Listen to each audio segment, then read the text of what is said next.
New this morning, Richmond police are investigating the shooting death of a man on Hull Street Road. Officers responded to the area near Silverwood Drive just after 2:30 yesterday afternoon for a person down. They found the man with a gunshot wound and he was pronounced dead at the scene. The CDC is now recommending booster shots for millions of Americans who received the Pfizer vaccine. Among those eligible are the immunocompromised, as well as those over 65 and frontline workers. This includes teachers, daycare providers, and grocery and healthcare workers. As the Russian invasion of Ukraine continues, both sides are making moves. Ukraine's president is speaking out after NATO refused to impose a no-fly zone, which he had requested over the country. This as Russian President Vladimir Putin has cracked down on social media, and there are concerns about a nuclear disaster.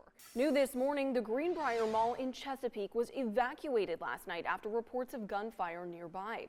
Police told our sister station they were called to the scene just after 8 o'clock.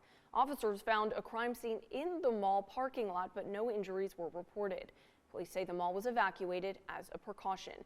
No suspect has been found. In the wake of school shootings and other tragedies across the country, we have to ask the question, what is being done to keep students safe? I've been visiting government and school buildings throughout the greater Richmond area to find out what security measures are in place and who is most protected.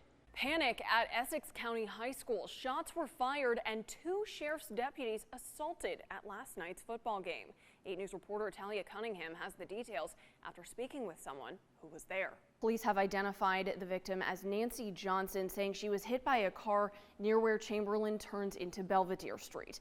Police say 2 cars were involved in that crash that killed Johnson, one driver staying at the scene, but investigators are still looking for the second driver. So if you have any information, you're asked to contact Richmond Police. A person was hit while walking on I-95 in Chesterfield Friday night. State police tell us they responded to the scene near Woods Edge Road exit, and they found that a person had been hit by a black Nissan Rogue. Court documents obtained by 8 News reveal new details about who police say fired their gun first and the name of the officer involved. Now again, this all stems from a July 25th shootout in Manchester, sending both men to the hospital, with the suspect speaking to a judge from his hospital bed this morning. A tragic statistic out of Central Virginia: 14 people were killed on highways in the area over the Thanksgiving holiday weekend, including a Huguenot High School senior. Richmond police are looking into the crash that killed that senior, Josie Cox.